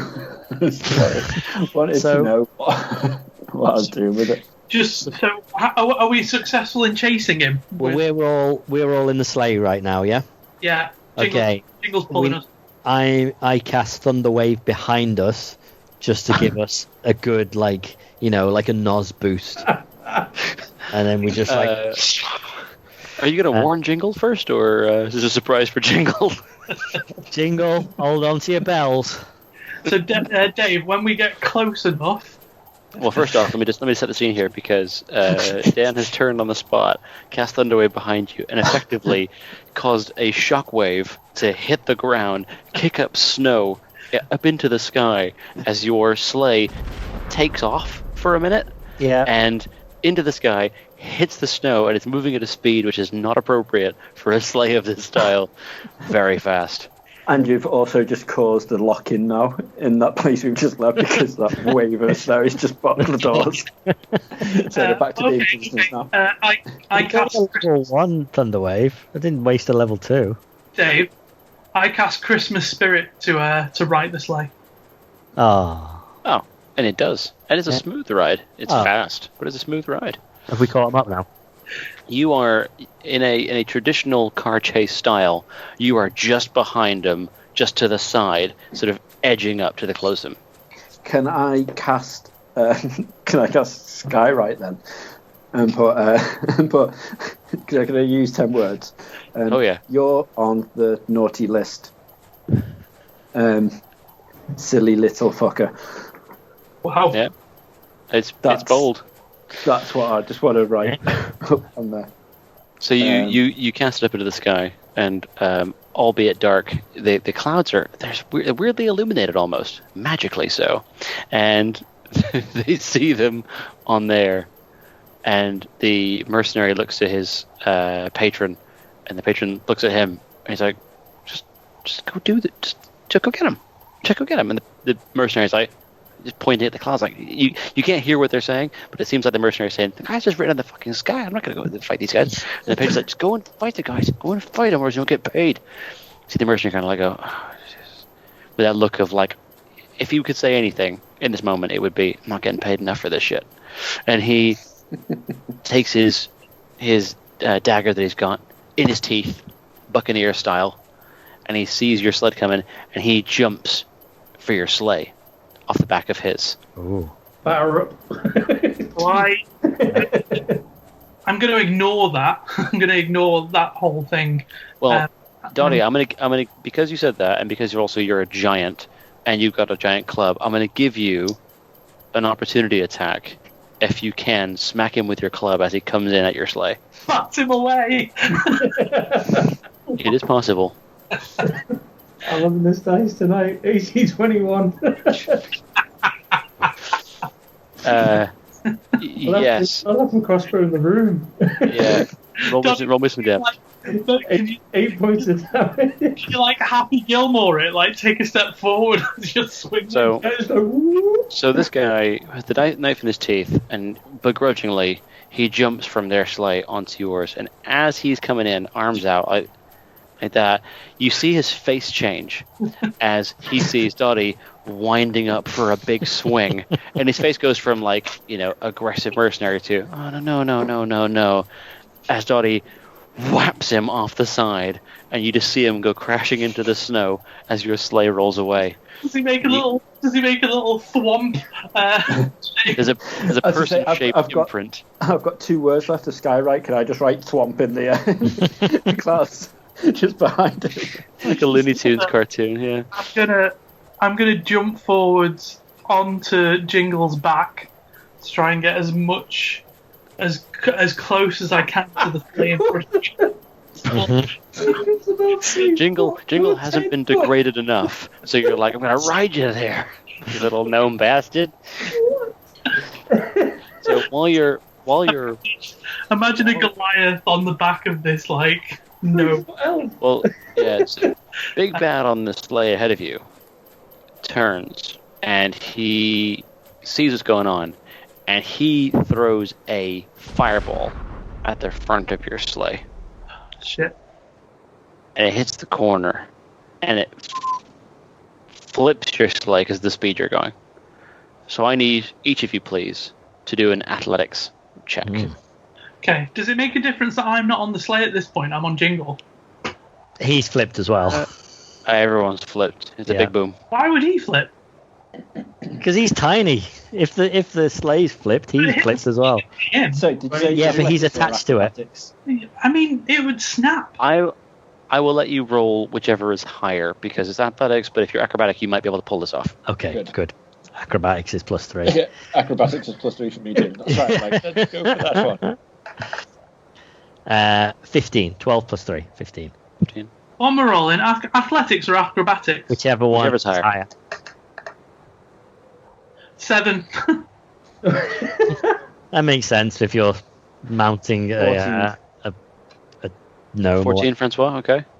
Doddy? 22. Jesus Christ. Right, so you go up in the air. Dan, you manage to grab onto the back of the sleigh, but it's kind of dragging your boots in the snow as you're going. Their sleigh. Or onto the enemy's sleigh. So you manage to jump off as it throws you and grab it. Doddy, you managed to do it slightly more gracefully, and because of the level of that roll, I'm going to give you one chance to catch the 2 guys who did not roll as well, to bring them onto the sleigh as well. So what I'm going to need from you is I'm going to need an athletics check for each of the 2 guys, and we're going to say AC. We're going to say AC 14. Oof, fucking hell. To catch each guy. You can choose which order you're doing it in. Alright. No bonuses on this, it's just straight roll. Athletics check. Oh, athletics check. Mhm. Athletics is alright. Who do you catch him first? Build suspense. Who wants to go first? No? Of course, Bono does. He only ever looks after him for himself. 15. 15. So you put a hand out and you just catch Bono, so he drags himself in the snow, but you got a hold of him. And then Francois. I grab him by the piece. Get in. Oh. 9. No. So you go to grab Francois Buntimus and you miss. However, Francois, in this moment, as this act of courage that you have seen, it inspires you, and you realize You have wings. you've got wings. So So if you want, you can unfurl those bad boys and take to the sky. that's exactly what I'm going to do. Francois Okay. Buntimus in the air. I have a move. I'm gonna throw this out there, okay? So You sons are waving me forward. wait, no. So basically, we're pretty well known for our amazing encores when we perform, and we have this move where, what's your surname? Francois Buntimus. Buntimus. So Buntimus basically unfurls his wings, and he grabs onto my shoulders with his talons, and he flies up, and then I do like the final solo of the show on my horn, and everyone's like, "That's amazing!" So I'm holding onto the back of the sled, and I turn around and see Buntimus there, and I shout out, "Encore!" And he knows exactly what I want. Dog puncher. He flies up to me, grabs onto my shoulders, lifts me up above the sled as I face downwards and cast Thunderwave directly down at the sleigh with the bad guy on. The other guys know, as soon as I said encore, they know to jump off. They know to just jump so they won't get harmed. And I cast my other... I've got one more second level spell slot. Cast Thunderwave directly down at them. I'd like you to roll me some damage. Okay. Because I want to see how big this goes. This is 3d8. Where are we? Got it. 19. Even if they've survived, that sled hasn't. No, so this is how it plays out. So Francois Buntimus takes you by the shoulders, lifts you up as you shout encore. Jesus. Bono and Norris jump off the back as gracefully as you can when you're a 9-foot tall giant. And you cast Thunderwave down onto the front of the sled as the man driving it, hellbent on getting out of there, looks back up at you like, huh? And your Thunderwave is so effective, it causes the front of the sled to explode. Yes. And it goes... As me and Bono jump off, can we go left and right of the chest and grab it and jump with it? You definitely can.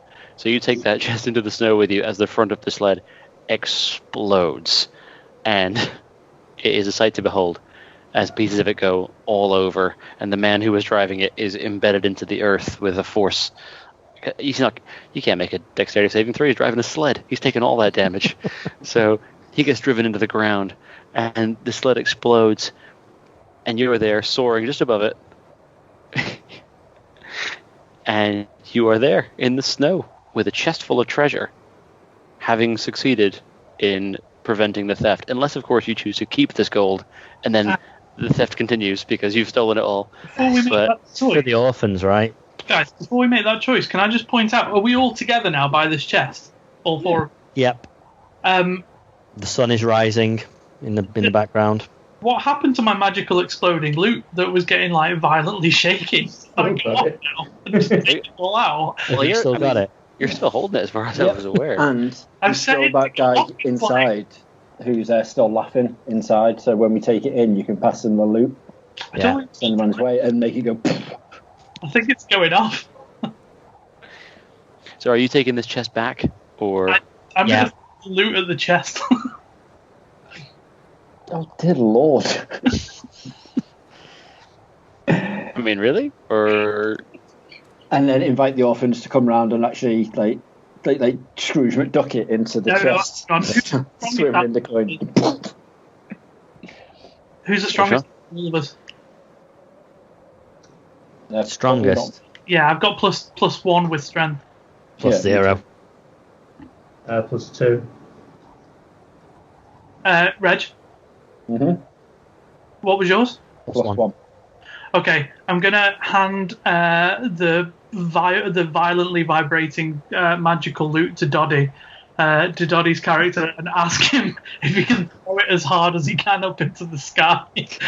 You forget It's a I'm a final bird. I could have pyrotechnic. just flew it up. But, Yeah. You know, we'll get him to throw it instead.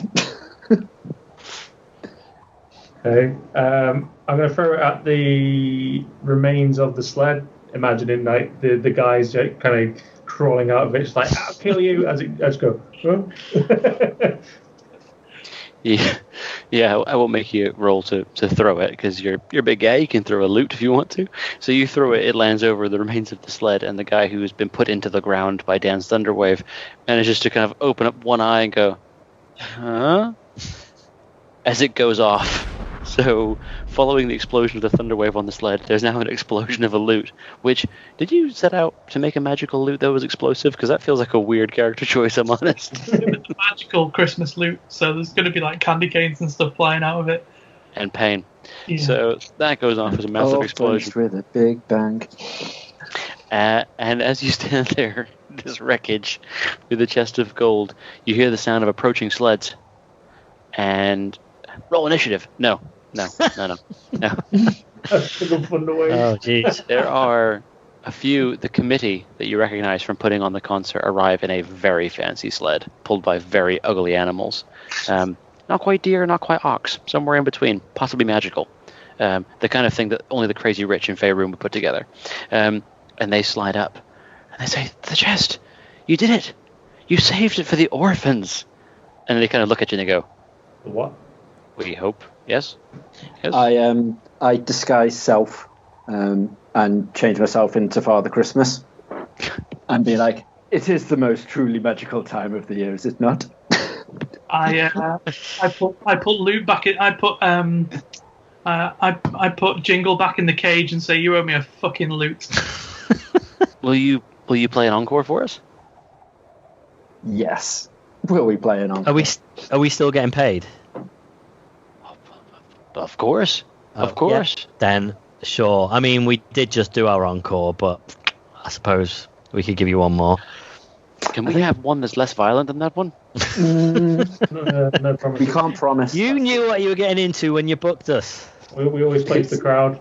It's too little too late now. We're going with what we're having. Yeah. So they Play us out. escort you back. They take you on their sled back because yours is now in pieces. Both of them are in pieces. So they take you back. And as you arrive back at the hall, to thunderous applause as you are the saviors. Oh Oh God, it's going to happen again. Protect myself from Thunderwave. You are the saviors and the most kick-ass band in this area. They want you back on stage for the encore. And with that, the party then continues without a hitch. It is arguably the best or worst concert of your life, depending on how you measure it. Dave, do you remember that that audience member that sacrificed himself because I asked him to? Is he at the back in the corner as a force ghost watching the encore? And we just point out this one's for you. Yeah. I mean, you can do that, but he's just in the corner covered by a sheet. It's real bad. Next to a guy who's just laughing his head off. But as you're playing out, you just see the one mercenary who you didn't kill just sitting there, like kind of tied up a little bit by the guys, just having a little boogie to himself in his seat, and the other guy just laughing his ass off like it's the best thing he's ever seen because no one's dealt with him. He's just there. He's laughing. The paralyzed one who's lying facing the wall going, someone turn me around, I want to see. And with that, the Bare Naked Bards have saved Christmas, they have saved the War Orphans Fund, and they have saved a kick-ass encore for the end of their party, and your adventure comes to an end. It's going to be a green Christmas for me. Merry Christmas to all. That was and to all. That's a nerd OD&D for you. That was a Christmas miracle. That's what that was. That was fantastic. That was awesome. Thank you so much for running that. Nope. Thank you all. Thank you, Doddy, for filling in the crowd on the rules that I knew but didn't want to take away from. I appreciate that. That was needs to give Doddy something to do. Yeah, of course. My standout highlights in that game were Sean smashing a door open with a caged creature, a caged sentient creature. Dan, without any hesitation, thunder waving his own people. Like first action. They told me to do it. It was like your first combat action, Dan. Like your first combat action was, I'm a thunder wave this cube people, which I know most of them. It was great. Doddy, standout moment for me was you fully batting a guy away from a sled at high speeds. That was excellent. And Reg, I think it has to be fairly obvious that for you it was picking a man up with your claws and throwing him across the room in the most savage way you could have done it. So, well played to you all. If we were carrying these characters on, you get all the XP. I'd be making it rain XP. But as we're not, you have to take this gratification with you to Christmas and keep you warm. But thank you for playing. Brilliant. Thank you very much, everybody, and Merry Christmas. Merry all. Christmas. Merry Christmas. Same time next year.